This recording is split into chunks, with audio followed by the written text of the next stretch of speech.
مسلسل حق عرب للفنان اللي ملوش كبير احمد العوضي الملقب سابقا ببروسلي. وطبعا احمد العوضي انا شايفه خليفه السقا في الجدعنه، اي حاجه فيها جدعنه حط احمد العوضي وشيل السقا دلوقتي عشان بيصور مسلسل العتاوله هنعمل عنه فيديو الجاي. وطبعا الاستاذ رياض الخولي، انا شايف ان الاستاذ رياض الخولي من قبل سلسله دم غير سلسله دم، غير من بعد سلسله دم.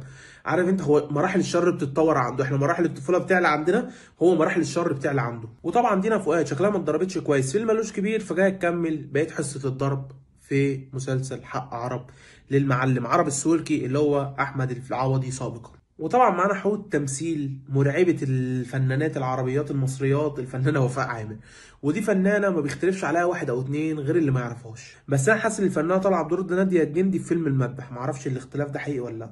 بس خلينا متفقين الفنان احمد العوضي عمل عقد مع السجون اللي هو سنه وسنه لا، هو سنه ومحمد رمضان سنه، فمحمد رمضان السنه دي مش موجود، فاحمد العوضي اتهم في جريمه قتل هو اصلا مراكبي في مسلسل حق عرب. وطبعا معانا في المسلسل الفنانه دنيا المصري وشكلها ما اتضربتش كويس في ضرب نار السنه اللي فاتت، فجايه تعوض حقها مع احمد العوضي وتضرب تاني. وطبعا معانا موسوعه النكد والعياط وكل حاجه الفنانه سلوى عثمان.